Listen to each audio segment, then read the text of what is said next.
Morning. I'm really pleased to introduce Mike Cipra as our guest speaker today. Mike is the Executive Director of Friends in the Dunes, and I've had the privilege of working with him as a board member, and as many of you know, I was a past director, so I'm just so pleased and happy to have Mike directing the Dunes, and there's just an exciting project coming up.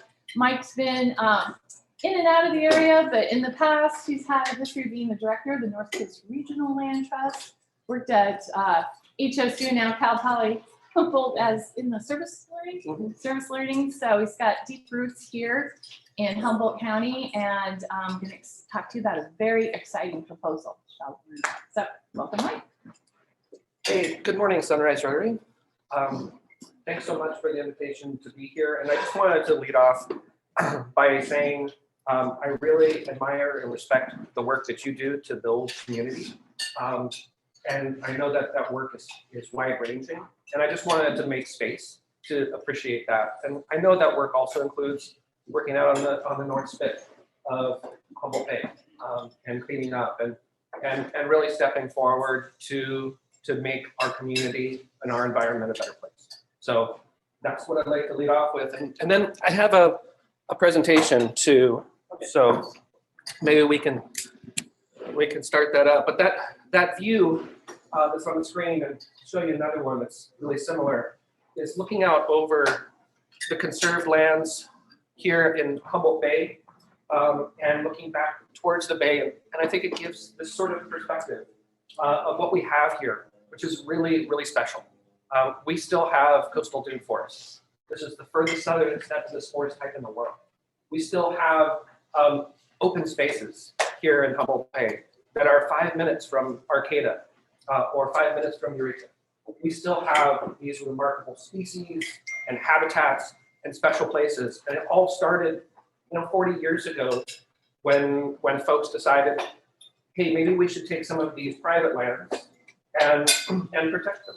And so it started with 40 acres at Landfair Dunes and has grown to thousands of acres now in Humboldt Bay through the efforts of people like Carol Vandermeer, who's a personal hero of mine, and a true conservation hero. So the idea behind this is we've done it the hard way in Humboldt Bay. We've sort of pieced it all back together. But this might be a moment where we can chart a future of what we want to see for these lands and for our communities. You can't really chart a future without really knowing your past. So I think it's important to take a minute and recognize that all of this land, where we are now, and these conserved lands that we're talking about, are all Wiyot. This is unceded land of Wiyot people. And so this proposal is something that is, it is native led. It is Wiyot led. I think it's important to recognize that and honor that. And the word for this proposed national monument, Wigi, is the Wiyot word for Humboldt Bay. The reason that we have these really special places is because Wiyot people have stewarded these places since time immemorial. So I think it's really important to understand that and how that fits in with the conservation proposal. So taking a look at what we do have here, this is an example of this coastal dune forest. That tree, you probably don't recognize it because when you see it growing in Humboldt County, it's usually straight and tall. It's a Douglas fir.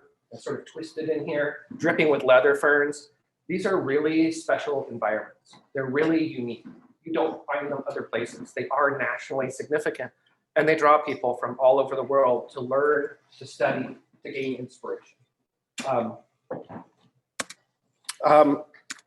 They are homes to wildlife like this rough-skinned newt, the tree frog, osprey. Because we have these open spaces, because we have restored habitats like our coastal dunes, there's more than 40 different species of native bees that are supported out there. And the whole web of life, up the food chain to the mammals, the gray foxes, and some of there are endangered species as well, like this snowy plover. Because we have these habitats, because we have these places, they are a remarkable place to study, to learn, to bring our families, to explore. And it's a wonderland of different habitats that are intersecting. And they're all right here on Humboldt Bay. This is Wigi Dunes North. There are a network of trails that exist already. You don't have to cut trails through this. If you create a national monument on day one, there are trails where we can welcome people and share this really special place. And again, I like to give these sort of aerial views because normally we're down in the dunes or we're in our daily lives. And it's nice to take a minute and realize that we've worked hard to conserve these places. And I think that gives us a sense that the future of these places is really important too. So let's get down to the proposal. The idea is to connect these different areas. So the areas that are in green, connect them under a cooperative management framework. So none of these landowners, these are some federal landowners and some nonprofit landowners, none of these landowners would lose any of their land. The idea would be that there would be additional resources for managing cooperatively across the landscape. And there would be coordination, cooperation, and an opportunity to highlight these really special places that we have. And so it incorporates from Landfair Dunes in the north, sweeping down through Malel Dunes. Some of those images were of Malel Dunes, through the Humboldt Coastal Nature Center property that's owned and managed by Friends of the Dunes. Again, on day one, there would be a visitor center for this new national monument. Down through Manila Dunes Recreation Area, the Samoa Dunes and Wetlands Conservation Area. If you haven't been out there, that's newly conserved since 2020. Some people call it the Dog Ranch. Friends of the Dunes has acquired it, and we're in the process of transferring a portion of it to the Bureau of Land Management, and then a portion of it that is culturally significant to Wiyot people to the Wiyot Tribe. So, and then in South Bay, it includes areas like South Spit, Humboldt Bay National Wildlife Refuge. Again, with the agreement of these federal landowners to cooperate. So none of this is done without conversations, and these conversations have been going on. And that's why I'm here today, is to bring this conversation to you, to share this idea for the future of Humboldt Bay's conserved lands, and to ask for your support. So why do it? Why have this national monument? Well, again, it has this opportunity for people to not be siloed in how we're managing. The challenges that these areas face, things like invasive species or sea level rise, climate change, those things don't know the boundaries of individual landowners. Right? They're going to require a coordinated response. They're going to require additional resources, and this could provide additional resources at the federal level for managing these really special places. And then on a fundamental level, these are places where people can go and gain inspiration and learn and study. And this will enhance those opportunities. And then of course there's, I mean, for my friends in the business community, there are opportunities for enhanced tourism and ecotourism related to this. And we know that national monuments, national parks and national monuments bring in money to gateway communities. Sorry about that, not really bright, yeah. But this is a study that was commissioned by the National Park Service just this last year, came out this summer. And it shows that $20.5 billion is injected into these sort of gateway communities that are right around national parks and national monuments. And they're across different sectors. You can see that in the chart, including from hotels to retail, to restaurants, transportation, people getting groceries. You know, we have really big trees to the south of us in South County, and really big trees to the north of us. And a lot of people just kind of come through the Humboldt Bay area on their vacations. And imagine if there were a national monument here with miles and miles of trails and really amazing things that people have just heard about. People might stay an extra day or two. I think there are these sort of opportunities to highlight what we have and to share it, right? It's a generosity of spirit, right? To share what we have. We will need additional resources to manage additional visitation, but national monuments generally come with that. They come with additional resources. They're on a dollar per acre basis, they have more money for management of these things. So what we're doing right now is we're gathering support. In order to create a national monument, this is a federal designation. There are two ways to do it. One is through federal legislation, and the other is by presidential proclamation, which is how most of the national monuments have been created. Grand Canyon was originally a national monument. It was created by presidential proclamation. So that's how it's usually done. But in order for the president to act on something like that, the president needs to see that there's widespread and broad-based local support. So we're in the process right now of doing that. And I'll be transparent. That's why I'm reaching out today to share this idea out of respect for you and the work that you've done and continue to do in the community. And then also to ask you to join us in this campaign and to maybe speak up and advocate for these really special places and for the future we want to see. So that's sort of what I'm here to bring to you. And then I'm really open to questions and ideas that you have, because if it is a community supported proposal, it requires that, right? It requires that value. So yeah, I'm wondering if folks have any questions about what this is or what this would mean, or if you have ideas or just reactions to this proposal. Can you talk about the difference between a national park and a national monument? Yes. So national parks are all under the National Park Service, right? That's the federal agency, Department of Interior, that manages them. And national parks have to be created by Act of Congress. They cannot be proclaimed. National monuments can have a creation under the Antiquities Act. That's a proclamation. Starting in 1996, I believe, was the first one. National monuments also can span different agencies, right? So starting in 1996, the first BLM national monument was proclaimed by President Clinton. And so the Bureau of Land Management now can have national monuments and does frequently. And other agencies too, like U.S. Fish and Wildlife Service. So it used to be when a national monument or park was created, that land was taken away from one agency and then sort of given to the National Park Service to manage. But we're not in that world anymore, and I think there's a recognition within the Department of the Interior that we don't want to punish agencies that are doing a good job of managing. And our local BLM and U.S. Fish and Wildlife Service have done a remarkable job here. They're already cooperating at Mount Dunes, sort of in miniature of what this whole monument would be. So in my mind and the mind of the folks in the agencies locally that I've talked to, is it doesn't make sense to take that away. It makes sense to build on those relationships and that really successful partnership here in Humboldt Bay. And that would be at the core of this monument, right? There would be no taking land away from any agency or group, right? Yeah. You mentioned a land back to the Wiyot Tribe for a portion of it. Is there opportunity, if it becomes a national monument, for a full-scale, the entire area to be transferred back? Yeah, there's nothing within a monument designation that precludes that. And in fact, for recent national monuments that have these strong tribally led campaigns, there's an element of that national monument when it's created that is called co-management. And so it creates an opportunity for tribes to have a voice in how those lands are managed and have tribal priorities rise to the top. That's the case with, you may have heard of Bears Ears National Monument. That was the first one that really broke ground in that area.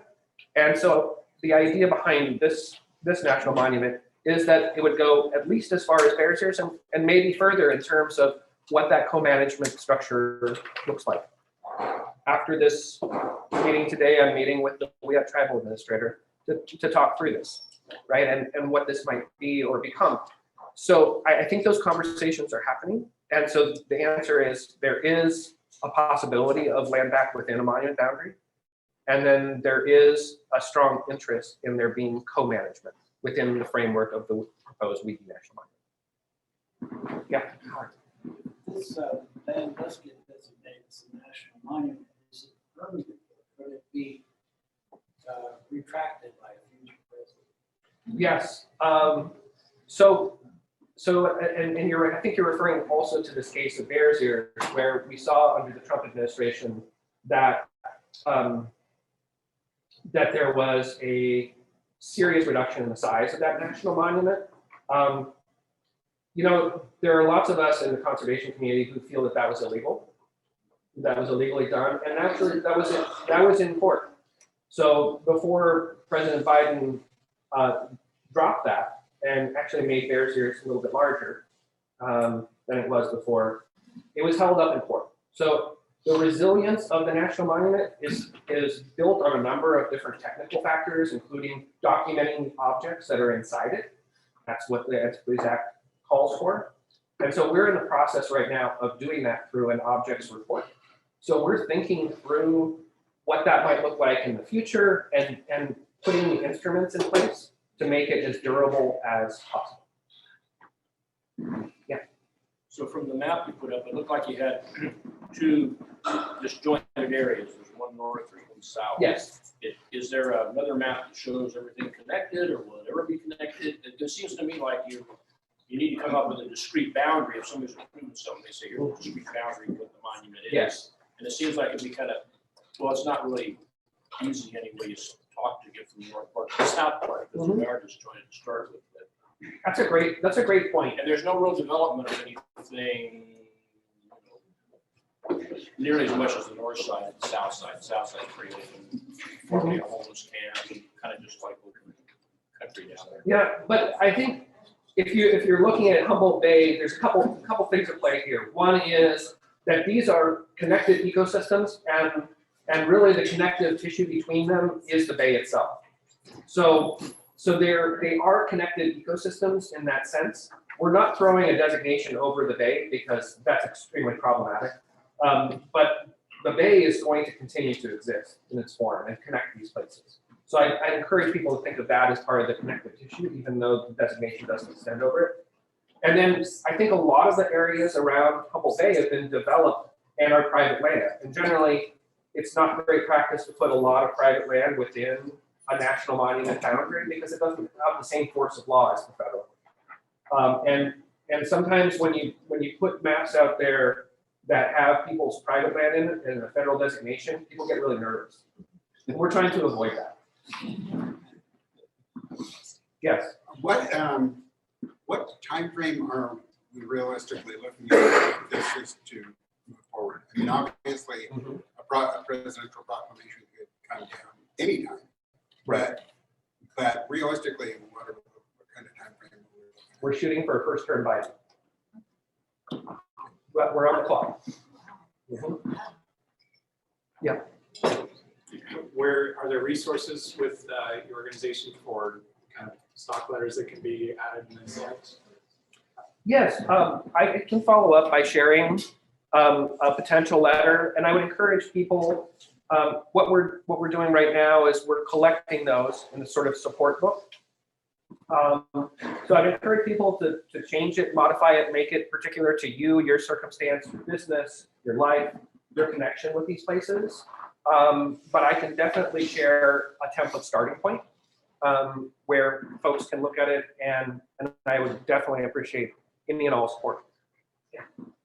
Yeah, I was thinking about that related to that. One of our areas of focus is in the environment in Rotary, and I think this would be a really good project, and you're probably thinking the same, to take to the district and at least our northern part and really put the Rotary name behind this kind of effort. I think it's important for our community and for the district. So I know Ian's thinking about that, but I wanted everyone to think that we have that ability to really put support behind this. Thank you so much. That's incredible. It would be incredible. Would this designation change the way we interact with it already?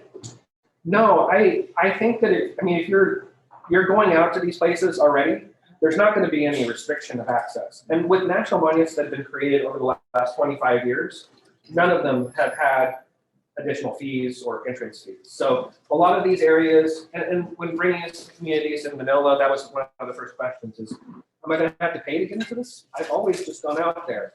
And the answer is that would be decided ultimately by the management plan for this. the proclamation wouldn't contain language like that. It would say, it would direct the agencies to develop and manage the land. In practice, none of the agencies for the last 25 years in creation of these monuments have instituted any fees. So in terms of that and your access, I think that those things would largely continue. And talking with local managers, the way that they're managing now has been effective in terms of resources. There might end up being more people. I think the only thing that you might notice is that there might be more people on some of those trails, right? Because if you create something that's nationally significant and you highlight it, then more people are likely to come. I have a question. We're just on pressure points. I mean, you mentioned a lot of very positive things. I don't really see any issue with anything. So what is the resistance? Is there resistance other than fear of the unknown? I have not heard any resistance to this. We're building a coalition right now. When we go fully public with it, which will likely be, it's only going to be with the Wiyot Tribe's blessing to go fully public with it. You'll see there's a pretty extensive support list.